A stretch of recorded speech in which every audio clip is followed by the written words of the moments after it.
فرمایا ان اللہ و ملائکتہ، بے شک اللہ تعالیٰ اور اس کے فرشتے یصلون علی النبی، نبی پر رحمت بھیجتے ہیں، یعنی فرشتے تو رحمت کی دعا کرتے ہیں اور اللہ رحمت بھیجتا ہے۔ یا ایھا الذین آمنوا، اے لوگو جو ایمان لائے ہو، صلو علیہ، نبی پر خصوصی رحمت بھیجا کرو جس کو اردو میں درود کہا جاتا ہے، وسلموا، اور سلامتی بھیجا کرو، تسلیما، سلامتی بھیجنا، یعنی خوب سلامتی بھیجا کرو۔ تو یہ آیت جب اس آیت کی وجہ سے علماء نے یہ مسئلہ فقہاء نے بیان کیا ہے کہ زندگی بھر میں ایک مرتبہ درود بھیجنا ہر مسلمان پہ فرض ہے، کیونکہ اللہ نے حکم دیا ہے، اور الامر بشیء لا یقتضی التکرار، جب کسی بات کا آرڈر دیا جاتا ہے نا تو وہ ایک دفعہ کرنے سے وہ آرڈر پورا ہو جاتا ہے۔ تو اللہ نے ہمیں درود کا حکم دیا، تو زندگی میں ایک دفعہ بھی اگر ہم درود پڑھ لیں گے تو یہ فرض ادا ہو جائے گا، جیسے کہ کلمہ توحید زندگی میں ایک دفعہ پڑھنا فرض ہے، باقی جتنا پڑھیں اتنا اچھا ہے۔ اور جب کسی مجلس میں نبی صلی اللہ علیہ وسلم کا ذکر کیا جائے تو ایک مرتبہ اس میں درود پڑھنا واجب ہے، فرض نہیں ہے۔ فرض اور واجب ایک اصطلاح ہے۔ فرض کا مطلب ہوتا ہے جس کی دلیل یقینی اور قطعی ہو۔ تو چونکہ قرآن نے درود پڑھنے کا حکم دیا تو وہ چونکہ یہ نہیں اللہ نے کہا کہ ہمیشہ پڑھتے رہا کرو، بلکہ پڑھو، تو ایک دفعہ پڑھنا اس قطعی یقینی دلیل کی وجہ سے فرض ہے۔ تو فرضیت ایک ایسی چیز ہوتی ہے جس کا انکار کرنے سے انسان کافر ہو جاتا ہے، کیونکہ اس کی دلیل بہت مضبوط ہوتی ہے۔ اور دوسری حدیث میں آتا ہے کہ وہ شخص بخیل ہے کہ میرے سامنے اس کا تذکرہ کیا جائے اور مجھ پر درود نہ پڑے۔ تو اس حدیث یہ چونکہ خبر واحد ہے، کیونکہ ظاہر ہے قرآن جس طرح تواتر کے ساتھ ثابت ہے، اس طرح اخبار آحاد جو خبر واحد ہوتی ہیں وہ اس طرح تواتر کے ساتھ ثابت نہیں ہوتی، تو اس میں تعویل کا بھی امکان ہوتا ہے۔ تو اس لیے فقہاء، خاص طور پر احناف جو ہیں، فقہاء حنفیہ، انہوں نے فرض اور واجب ایک ٹرم بنائی ہے شرعی مسائل کو سمجھانے کے لیے۔ تو اس لیے انہوں نے کہا کہ جب کسی مجلس میں نبی کا نام آئے نا تو اس مجلس میں ایک دفعہ کم سے کم درود پڑھنا واجب ہے۔ واجب کا درجہ تھوڑا سا فرض سے نیچے ہوتا ہے کیونکہ وہ حدیث سے ثابت ہے۔ تو اور پھر جب بار بار نبی کا نام آئے تو پھر بار بار پڑھنا واجب نہیں ہے، کیونکہ اس میں حرج ہے۔ ہاں مستحب ضرور ہے کہ جتنی دفعہ پڑھیں، جب بھی نبی صلی اللہ علیہ وسلم کا نام آئے تو لازمی درود شریف پڑھا کریں، یہ تو مستحب ہے۔ نبی صلی اللہ علیہ وسلم نے فرمایا جس شخص نے مجھ پہ ایک دفعہ درود پڑھا اللہ اس پر 10 رحمتیں نازل کرتے ہیں اور اس کی 10 خطاؤں کو معاف کرتے ہیں۔ تو بہت زیادہ فضیلت ہے درود شریف پڑھنے کی، اور یہ بڑی عجیب بات ہے کہ درود شریف جو ہے یہ اصل میں اللہ کی عبادت ہے۔ یہاں میں آپ کو ایک دلچسپ مسئلہ بھی بتاتا چلوں۔ شرعی مسئلہ یہ ہے کہ جب ہم کوئی منت مانتے ہیں نا، منت کہ اگر اللہ نے میرے مریض کو شفا دے دی تو میں اتنے روزے رکھوں گا، میں یہ کروں گا، میں یوں کروں گا، تو اس عمل کو منت کہا جاتا ہے کہ باقی اگر آپ ٹھیک ہو گئے تو آپ پر لازم ہوتا ہے کہ آپ وہ کام کریں۔ تو منت میں یہ ضروری ہے کہ آپ جس چیز کی منت مانیں وہ عبادت مقصودہ ہو اور اس کی جنس میں سے لازم بھی ہو، یعنی عبادت میں کامل عبادت ہونی چاہیے، وہ عبودیت کا عنصر اس میں ہو۔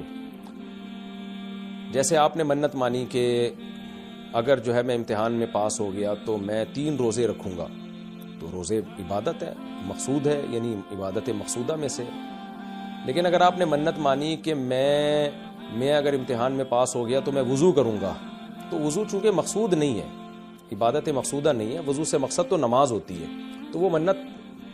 آپ کے اوپر لازمی نہیں ہوگی۔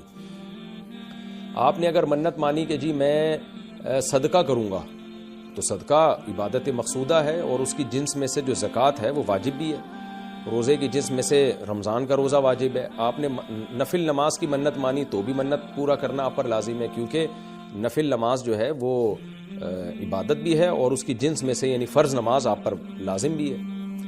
تو اگر دونوں میں سے ایک شرط بھی نہیں پائی جائے گی تو منت پھر منعقد ہی نہیں ہوتی ہے۔ جیسے آپ نے کہا کہ میں جو ہے وہ اگر امتحان میں کامیاب ہو گیا، پاس ہو گیا، تو میں جو ہے اپنے والدین کی خدمت کروں گا، تو یہ خدمت ثواب تو بہت ہے لیکن عبادت مقصودہ نہیں ہے، عبادت مقصودہ نہیں ہے۔ تو یہ منت آپ پر پورا کرنا لازم نہیں ہوگی۔ خدمت تو کرنی چاہیے، ماں باپ کی خدمت سے بڑھ کر تو دنیا میں کوئی نیکی نہیں ہے، لیکن عبادت مقصودہ نہیں ہے۔ مقصودہ کا مطلب نماز، حج، یہ سب چیزیں جو ہے نا مقصود میں آتی ہیں۔ یہ کسی عارضے کی وجہ سے اللہ نے ہمیں حکم دیا ہے کہ تاکہ ماں باپ کو پریشانی نہ ہو۔ یہی وجہ ہے کہ اگر خدمت کے محتاج نہیں ہوتے تو پھر خدمت واجب بھی نہیں ہوتی، ان کی خدمت کے محتاج ہوتے ہیں تو واجب ہوتی ہے۔ لیکن نماز تو جب بھی ٹائم آئے گا آپ پر لازم ہوگی، زکوٰۃ تو سال گزرنے کے بعد جب بھی صاحب نصاب ہوں گے آپ پر لازم ہوگی، چاہے غریبوں کو ضرورت ہو یا نہ ہو، آپ پر تو زکوٰۃ واجب ہوتی رہے گی۔ تو اب علماء کا اختلاف ہوا ہے کہ اگر کوئی شخص درود شریف کی منت مانتا ہے تو کیا اس پر درود شریف کی منت پوری کرنا لازم ہے؟ تو بعض علماء نے کہا کہ نہیں، کیونکہ درود شریف بھی عبادت مقصودہ میں سے نہیں ہے۔ اس کی پہلے میں اور آسان مثال دیتا ہوں، جیسے تلاوت۔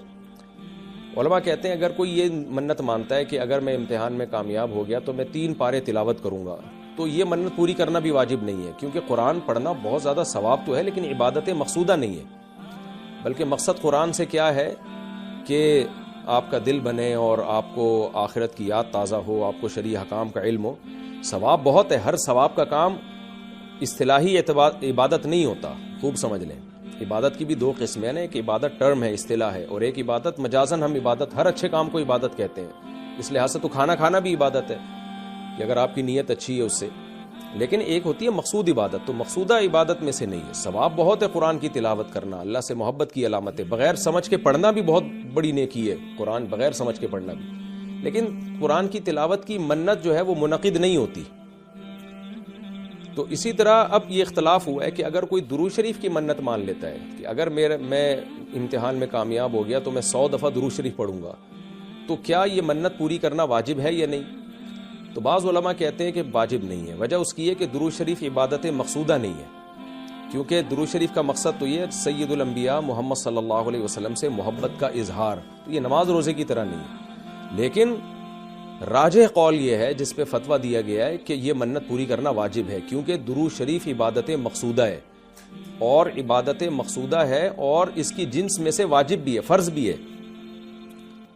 تو فرض کیسے ہے؟ کیونکہ قرآن نے ہمیں حکم دے دیا، اب زندگی میں ایک دفعہ درود شریف پڑھنا فرض ہو گیا۔ یہ مسئلہ تو آسانی سے سمجھ میں آ گیا کہ فرض کیسے۔ اب یہ ایک سوال پیدا ہوتا ہے، عبادت مقصودہ کیسے ہے؟ نبی صلی اللہ علیہ وسلم کی تو عبادت جائز ہی نہیں ہے۔ اس کا بڑا دلچسپ جواب دیا حضرات فقہا نے کہ درود شریف اصل میں اللہ کی عبادت ہے، جو ہم اللہ کو خوش کرنے کے لیے کرتے ہیں، کیونکہ اللہ نے ہمیں آرڈر دیا ہے، اور اس میں عبادت کا عنصر، عبادت کہتے ہیں جس کی جو ہے وہ جس میں عبودیت کا عنصر ہو، آپ بطور غلام جو کام کر رہے ہو، جس میں آپ کو لاجک پوچھنے کی بھی اجازت نہیں ہوتی۔ جیسے 5 نمازیں فرض ہیں نا، کیوں فرض ہیں؟ بھئی لاجک کی بھی ہمیں حکم نہیں، ہم نے پڑھنی ہے۔ روزہ فرض ہے، اس کی حکمتیں اللہ نے بیان کی، لیکن وہ حکمتیں نہ بھی ہو تو روزہ رکھنا پڑے گا۔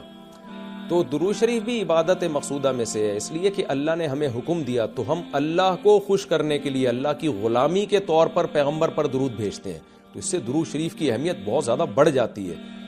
اور اس میں بہت ساری حکمتیں حاصل ہو جاتی ہیں کہ ہم اللہ کو راضی کرنے کے لیے، کیونکہ اللہ نے ہمیں حکم دیا ہے، جیسے نماز کا حکم دیا، زکوٰۃ کا حکم دیا، اللہ نے کہا کہ تم یہ عبادت کرو گے میری، یہ ہوگی میری، کیونکہ دعا عبادت ہے۔ دعا میں کیا ہوتا ہے؟ ہم اللہ سے بھکاریوں کی طرح مانگتے ہیں،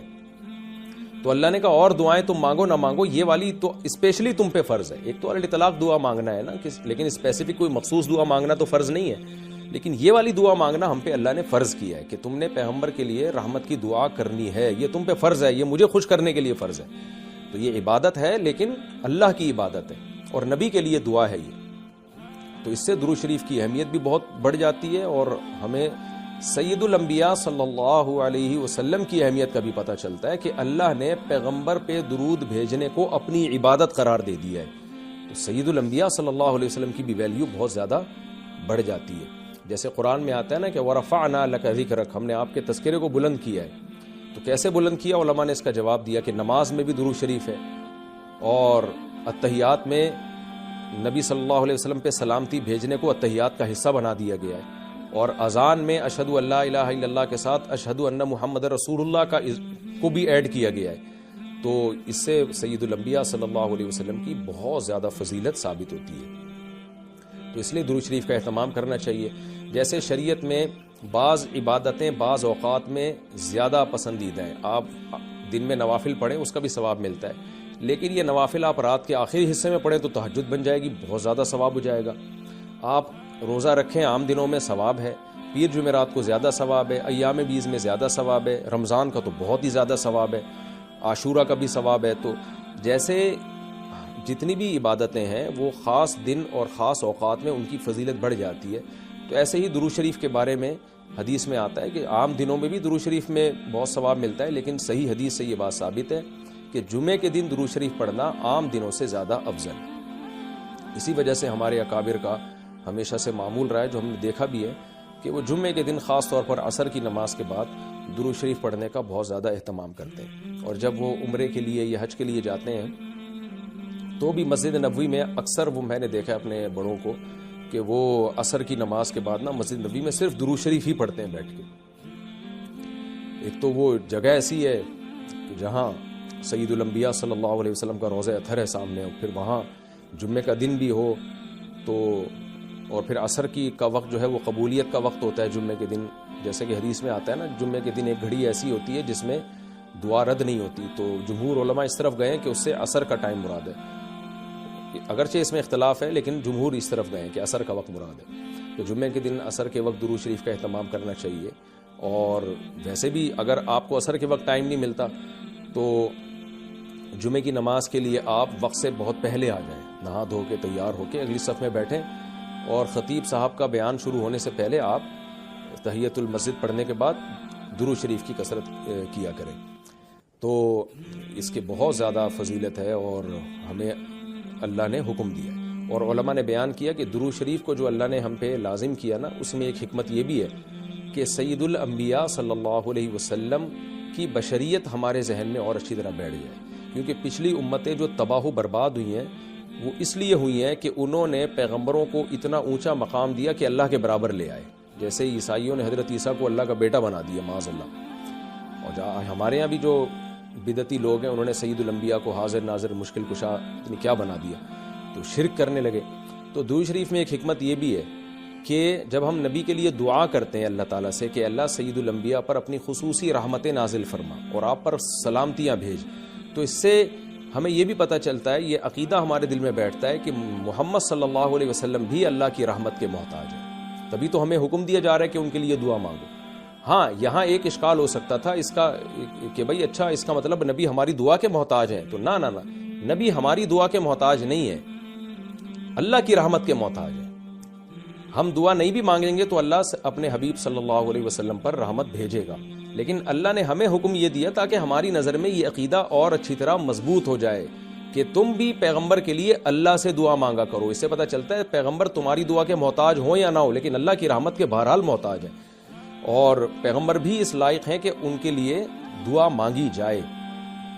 اور یہ اس سے ان کا مرتبہ کم نہیں ہوتا بلکہ مرتبہ بڑھ جاتا ہے، کیونکہ پیغمبر نے ہمیں یہ سکھایا ہے کہ یا ایھا الناس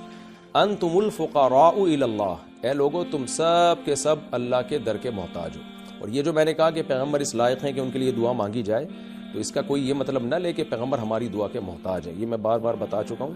ہماری دعا کے محتاج نہیں ہے، لیکن اللہ تعالیٰ یہ چاہتے ہیں کہ میں پیغمبر پر رحمت بھیجوں لیکن اس میں امتیوں کا حصہ پڑ جائے۔ حضرت مولانا اشرف علی تھانوی رحمہ اللہ نے اس کی ایک مثال دی ہے کہ جیسے کسی بادشاہ کو اپنے شہزادے سے بہت زیادہ محبت ہے، وہ ویسے ہی اس کو گفٹ دینا چاہتا ہے، اور آپ کو پتہ ہے کہ اس نے یہ گفٹ دینا ہے، لیکن آپ جا کے بادشاہ سے سفارش کر دیتے ہو کہ بھئی ان کو یہ گفٹ دے دو۔ اس میں آپ کا مقصد یہ ہوتا ہے کہ بادشاہ نے تو کرنا ہی ہے، تو بادشاہ کے دل میں ہمارا مقام بھی بڑھ جائے گا کہ دیکھو جو کام میں چاہتا ہوں تو یہ بھی مجھ سے وہی چاہتا ہے، اور اس سے نبی صلی اللہ علیہ وسلم سے بھی آپ کا تعلق بڑھ جائے گا، اور یعنی جو شہزادہ ہے نا اس سے بھی تعلق بڑھ جائے گا آپ کا۔ تو جب ہم اللہ سے دعا مانگتے ہیں نبی کے لیے تو ہمارا اللہ کا ریلیشن بھی بڑھتا ہے، اس سے اللہ خوش ہوتا ہے کہ دیکھو میرے حبیب کے لیے یہ بھی مجھ سے کہہ رہے ہیں رحمت بھیجنے کا، اور سید الانبیاء سے بھی ہمارا تعلق بڑھ جائے گا۔ قیامت کے دن یہ چیز سفارش میں معاون اور مددگار ہو سکتی ہے۔